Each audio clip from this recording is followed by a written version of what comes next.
afternoon, everyone, and thank you for joining us for another episode of Talking Transition. And today we are speaking to Miss Giset King. How are you today, Giset?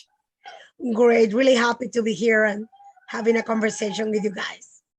Thank you so much. Well, Talking Transition is all about sharing those firsthand experiences of teens and adults that are living with autism. And we're also bringing in practitioners, subject matter experts, and advocates within the autism community. So can you tell us a little bit about yourself and your journey with autism?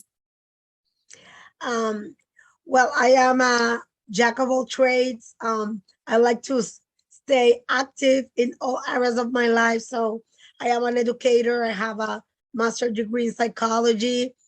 I was also a co-author of the book Autism Relationships Matter that is also available in Amazon.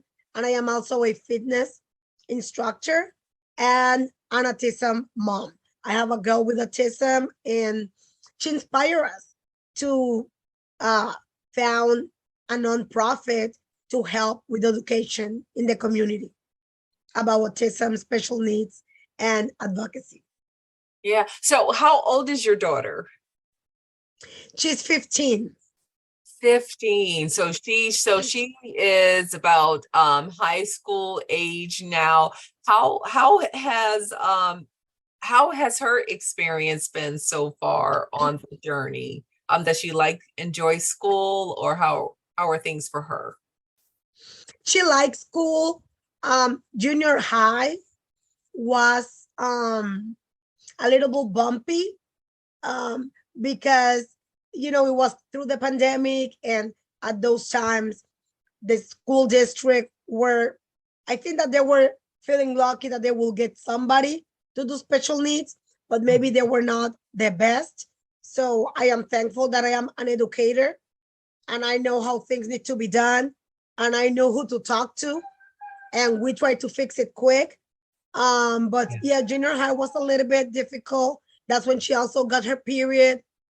So there were some hormonal changes going on, but we were able to overcome. And now high school has been really good. She's in 9th grade. Yeah. She has an amazing teacher, a person that has a lot of experience. And because of certain things that we put in place when she was growing up, it has been easier, the journey.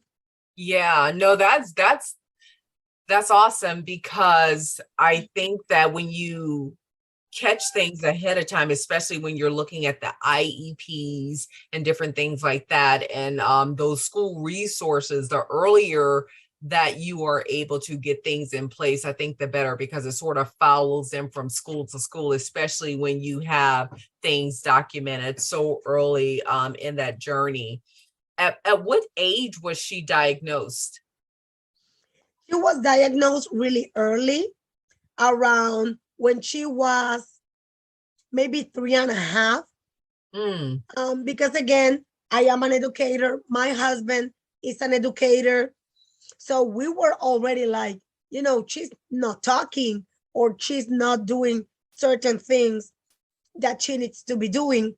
And, our family, they were trying to be like really supportive. And they were like, do not worry. It's just because they're speaking two languages in the home because we're Hispanic.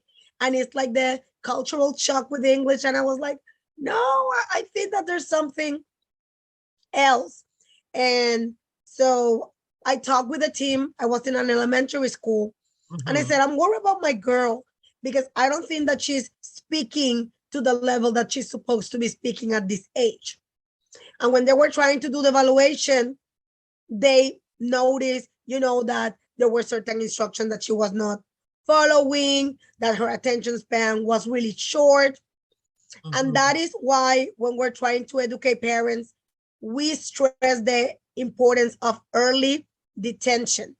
Because when the kid is in kindergarten, is uphill, because everything needs to be about observation and accommodation. Like, try this one strategy, do it for 9 weeks, and then report back. And then everybody talk with them. Well, that doesn't work, then try one more thing. So it's like, and then end of the year comes, there's a lot of paperwork, it get lost, and then they start again the next year. You know, so early detention is really good because if they don't pass like the initial speech, right away they get the early childhood team and they start with other kinds of tests and evaluation. Like it's quicker. So we were lucky, and so she was able to be identified, and by the time that she was almost at the end of her third year, she was able to be in PPCD. Now, what is that? Now, you're located in Texas. So for our viewers who may be outside of the state of Texas, what does that mean? Yeah, PPCD will be considered like what in most states will be like a pre-kinder. Like kids can start, especially if they have special needs, they start to get enrolled when they're 3. And there is a lot of social, emotional, fine motor skills. They give them therapy. You know, it's like that early intervention, you know, into social. And in some places it's half day, in other places it might be full day. So she was able, so it might be like a step before pre-K, or if they have like a more severe diagnosis, then probably their pre-K will also be in PPCD. Yeah, and I know for a fact that that's also similar. It's something similar in the state of Maryland, Virginia, and also Louisiana, where they have that. So that's definitely so Texas has it as well. So now, is your daughter the first person in your family to have autism, or do you have a history of autism in your family? I do not have a history of autism in my family, but something that has always been kind of fascinating in, you know, between my husband and myself is that his brother had autism and schizophrenia. But my husband was born with really severe eczema in his skin. So when we got our daughters, Kyra had you know, she was diagnosed with autism, but there are our other daughter, Krista, which is 13, she struggled with that severe autism when she was really early in her life. You know, so just like it happened to him and his brother, like one got autism and the other one got like that. Got the eczema. Wow, that's interesting. So you are the owner or founder of Cafe Azul. Yes. Tell us, what is Cafe Azul and what is your mission? Yes, it's very interesting because when people see us first or they see their name, they think that we are like a cafe that employs people. Yeah, like employ people with special needs. And first, the history of Cafe Azul is, again, I'm Puerto Rican. My husband is half Puerto Rican, half Dominican. And for us, coffee's life. You know, like you're tired, you get coffee. You know, like you're happy, you get coffee. You want to go with a friend, you get coffee. You know, like you're cold, you get coffee. Like, you know, it doesn't matter, you're happy, you're sad, you're talking with a friend. Like even after a meal, that when you invite somebody to your house, after that meal, that coffee is gonna go with that dessert. So when we started, there was not a lot of support groups. When we initially started, it was more to target Spanish speaking families because number one, there was a lack of groups, there was a lack of education, and there was a lot of stigma, you know, from families. And it's 2023 and we're still dealing with that. I get calls from mom, like my family doesn't invite me to the birthday parties. They don't include my kid. My husband doesn't accept the diagnosis of my kid. He doesn't help me at all. He doesn't want to go to therapies. So there's still a strong stigma. So we started this to help other people because we saw that there was a need. Mm-hmm. Um, so we started just as a support group, but then we noticed that if we wanted to have like a bigger reach and be a little bit more powerful in the services that we deliver to people, we needed to be a nonprofit. Yeah. Um, so we started as a group in October of 2018, and then we became a nonprofit by April 2019. My husband is the co-founder.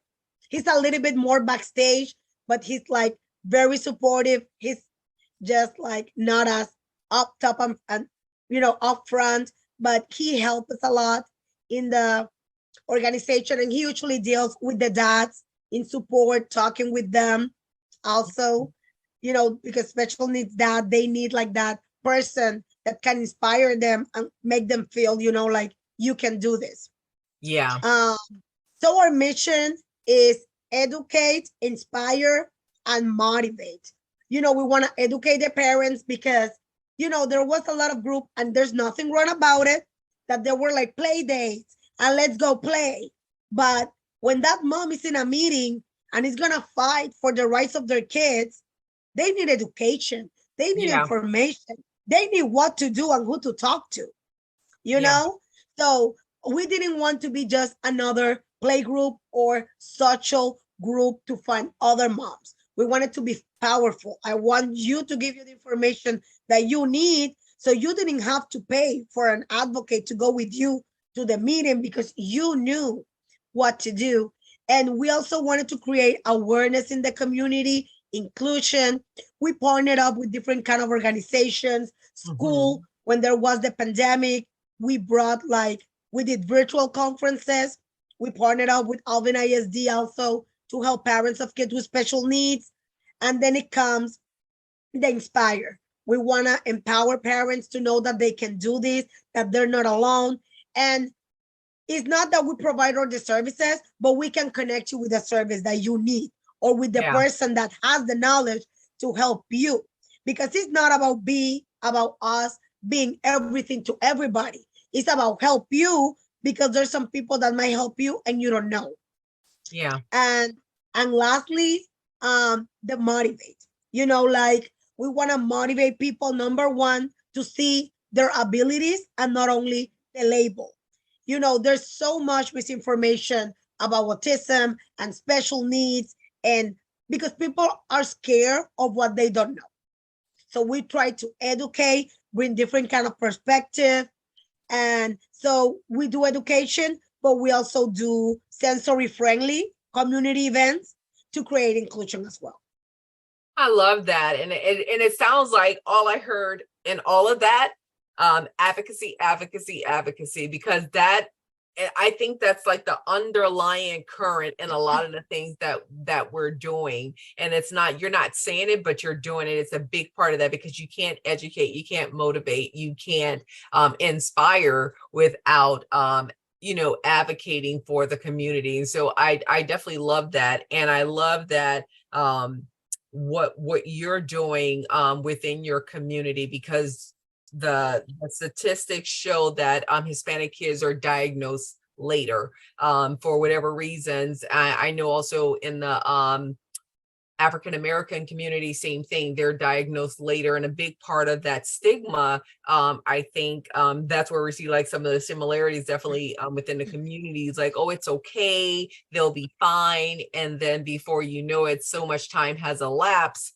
and your child is now missing out on, I think, those important services that they could have gotten. So when you talk about the early intervention and the early detection of the autism, so they can get those services, especially since we have so many things, I think, within the states that are free, that are available to us. So I love that you're doing that. So how do you feel that have you seen the impact that you're having on your community?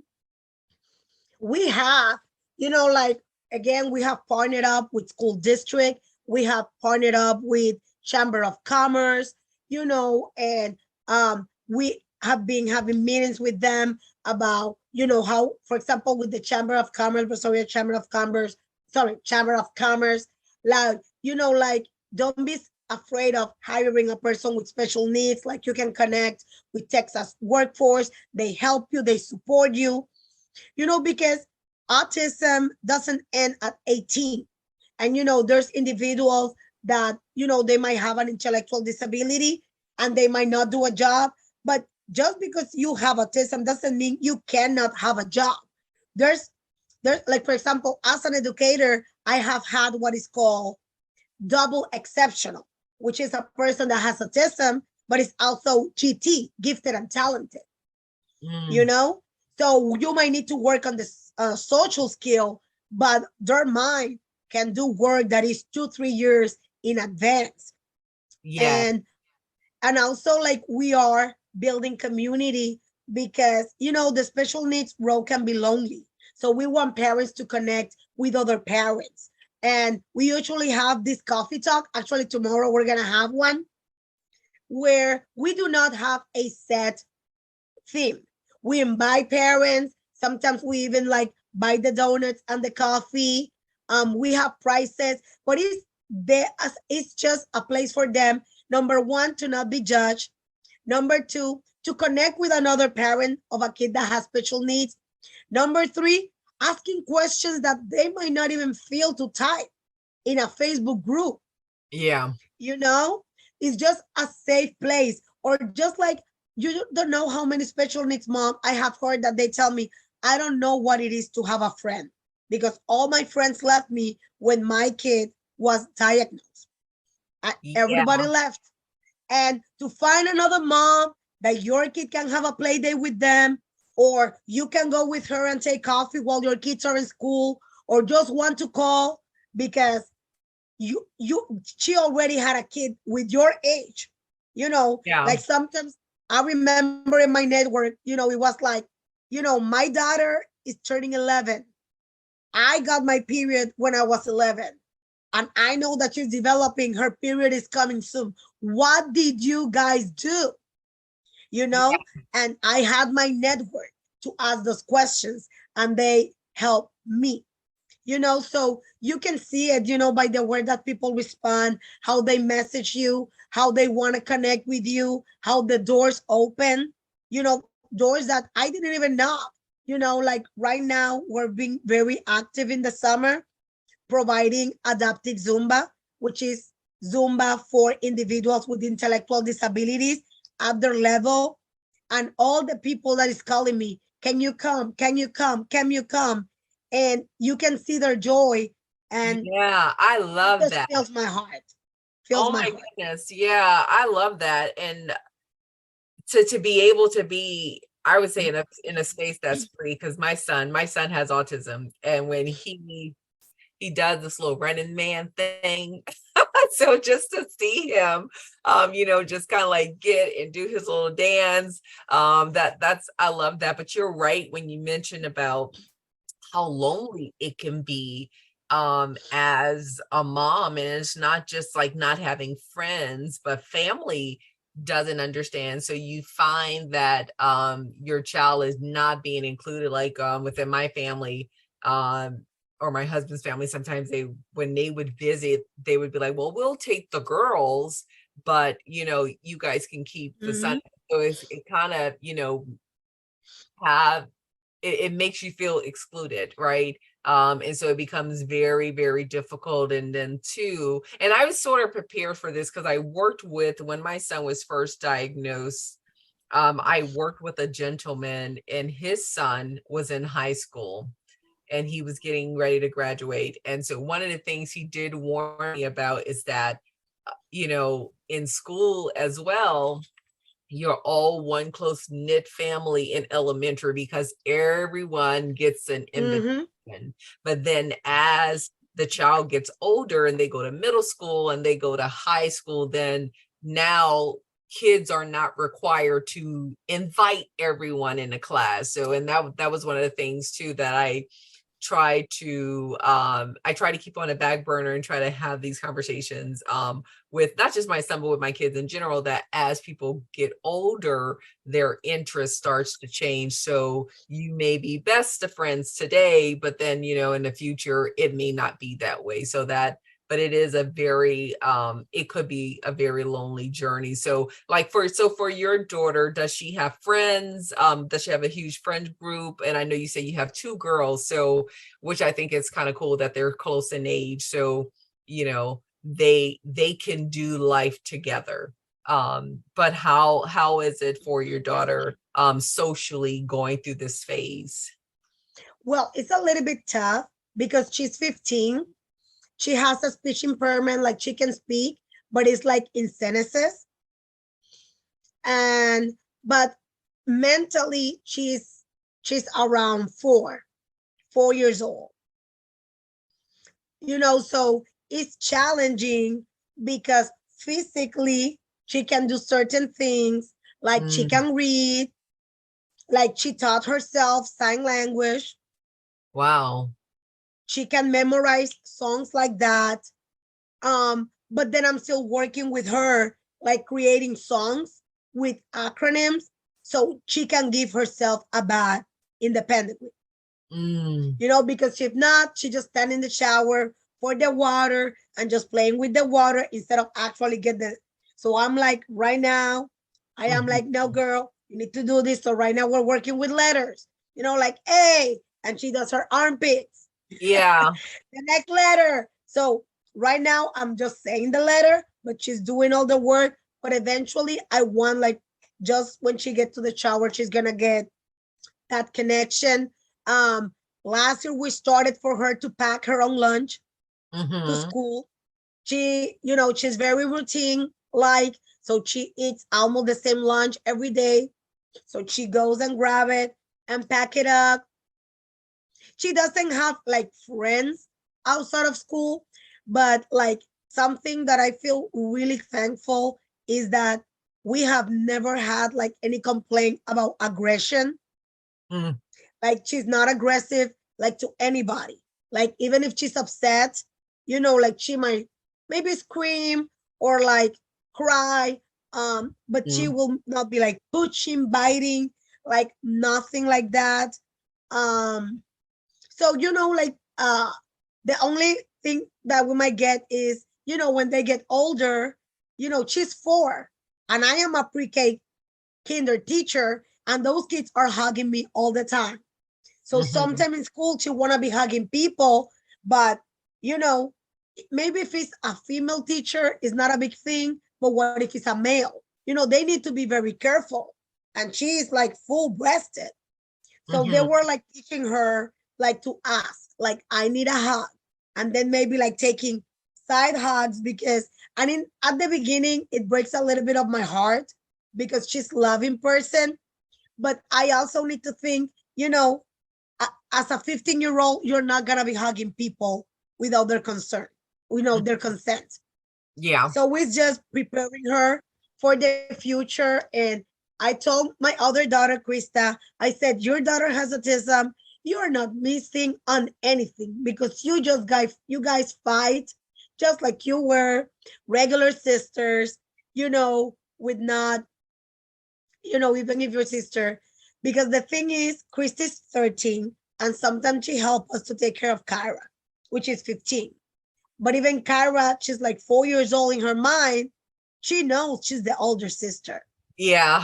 So sometimes Krista wants to tell her something, and she's like, no, leave me alone. Or, like she give her a little attitude because she has the same personality of her dad. Like her dad is passive aggressive. He's not into confrontation. I'm not. I'm Puerto Rican. Like I don't like something. I'm in your face. I'm gonna say no. Like I don't know what it is to bottle something down because I'm gonna tell you. Yeah. Respectfully, but I don't take any ish. I'm gonna tell you right in your face. But my husband is more like passive aggressive. He's just like not gonna move or not engage. And Mhm. sometimes she could be like that.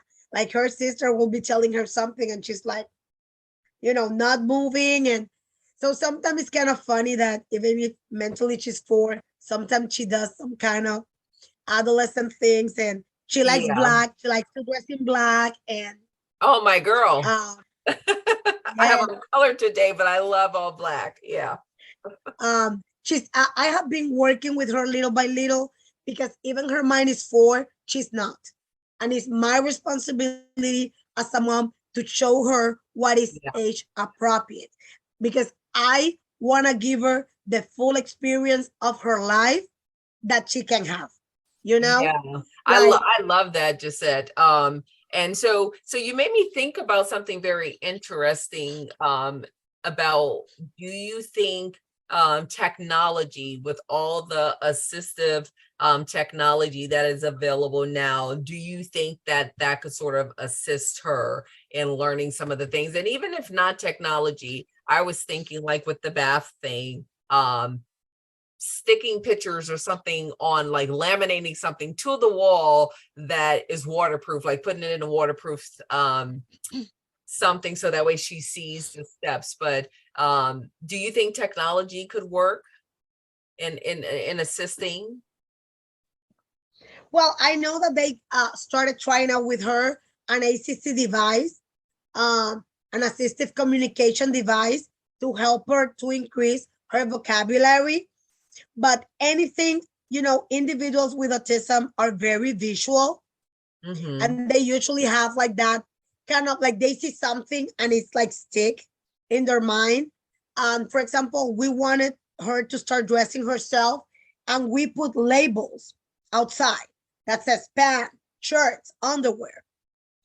So when she want to get dressed, and mommy doesn't go, or I'm taking my sweet time because of something, and she gets impatient, sometimes I go there and she's already dressed because they're Yeah. like shirt, pants, and I'm still using the same thing for her to put away her laundry. Mm-hmm. Like I'm in the room, but I say like, okay, this is a pant, where does it go? And yes, it takes a little bit longer for me, but if we're thinking on her future and Yeah. making her more independent, it takes work. Now, Yeah.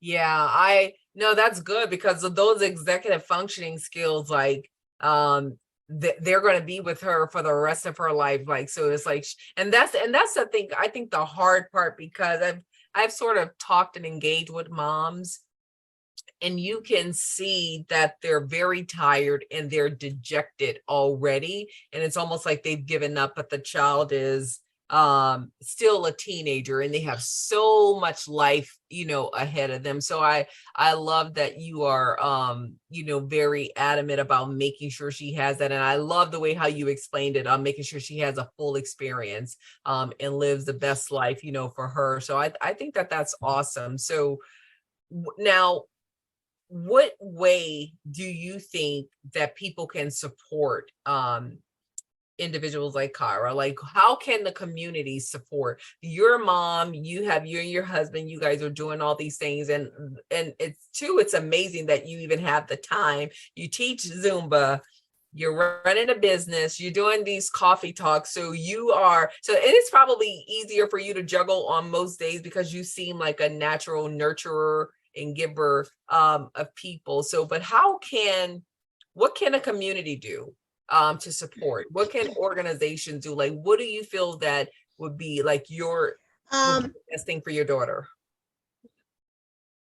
well, number one, it starts at home, because sometimes I see a lot of parents. I want the community to include, but I always say this: there are amazing, hardworking parents, but Mm-hmm. there's some parents that you cannot expect a lot from the teacher and a lot from the community if you don't put in the work. Like I need to teach her how to do things at home, you Yeah. know? And there are like some people like, oh, you need to teach her this in school, but are you teaching A, B, C, and D at home? I know that it can be tiring. And there's some days, like I'm gonna be fully transparent. There's some days that we do a lot. And there's a day that I am so exhausted that I am like, mommy, that's like a endearment uh little title, when you say mommy, it's like honey or Yeah. dear. And I'm like, mommy, just put your nightgown today and I will help you with a bath tomorrow morning. Okay, Mhm. just put your nightgown, take Yeah. her melatonin, because like mommy is spent today, you know, and we need to show us some grace, but you need to start with him at home, and it might take long, but just stick there with your kid. You know, Yeah. I think that it took us like 3 weeks for her to get the routine. But right now, I just say, Kara, get your lunch for school. Boom, boom, boom, boom. She get it all and she put it in the fridge, and it's right because I put in the work, you Yeah. know? And so people in the community also, like, there's always people that want to volunteer. And most of these people can do something with a body, you know?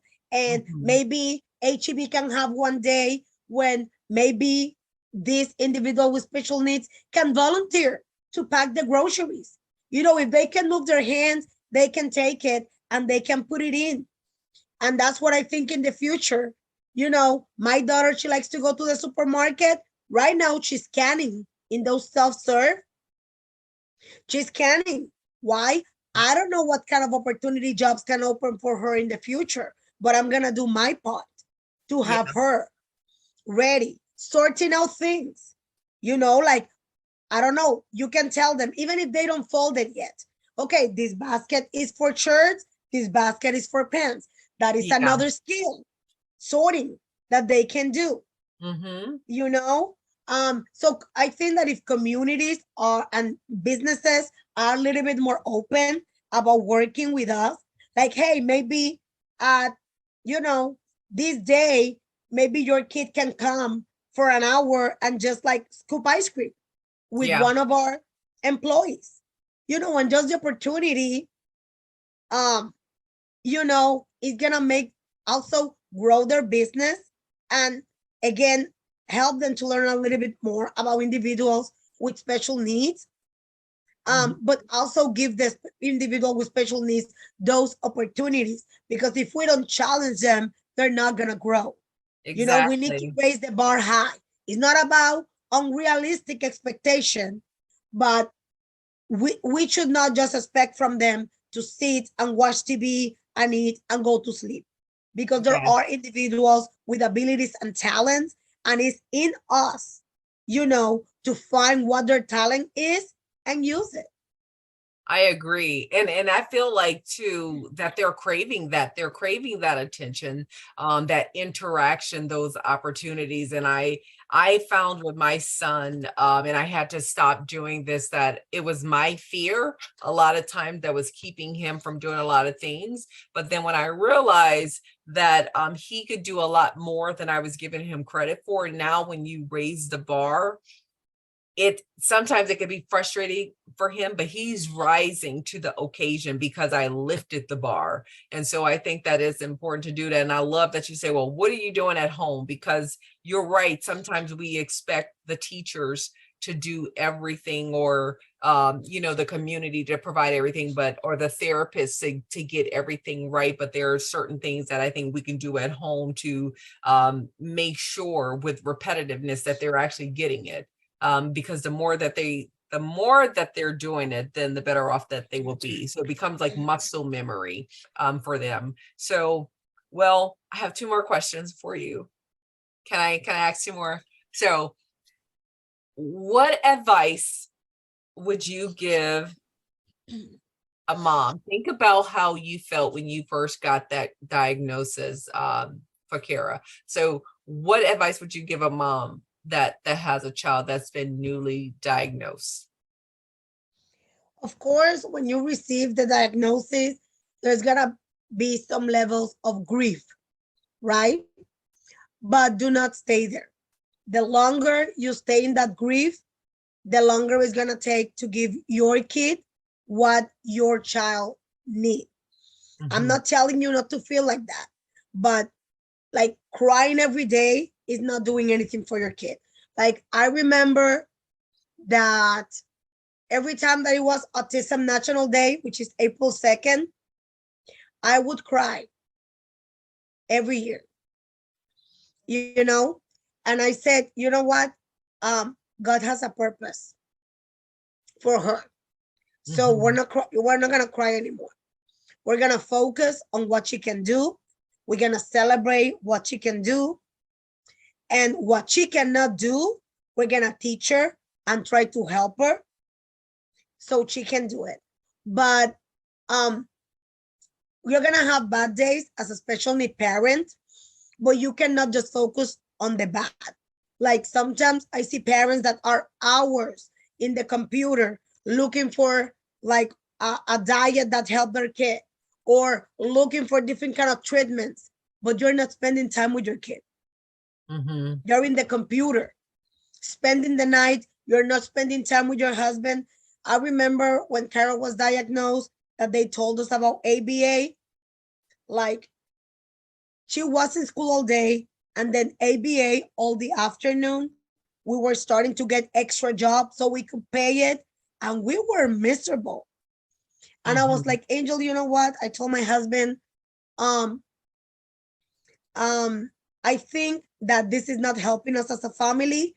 And therapies are good. If the ABA, if you can afford it, go ahead. I'm not preaching against ABA, but like nothing is, worthy, like, like neglecting your family and your marriage, because you need to have each other every day. And you know what? She was fine. Like she still got ABA, but because they're always gonna tell you she needs 40 hours all the time, Wow. But they're always gonna tell you that. And we said like we cannot have like 3 jobs and never see each other or see our kids because we need to pay for a therapy. Like that is not like we're not gonna be happy. And I think that she needs happy parents that spend time with her and are there for her. So, I am not saying not to look for ways to help your kid, but if all your free time is that, like you're burning yourself. Be sure to find a network, try to connect with other parents, even if it's scary. And you know what? One of the best things that my husband and I do is that we do tag with each other. Like sometimes we're there together with her, helping each other.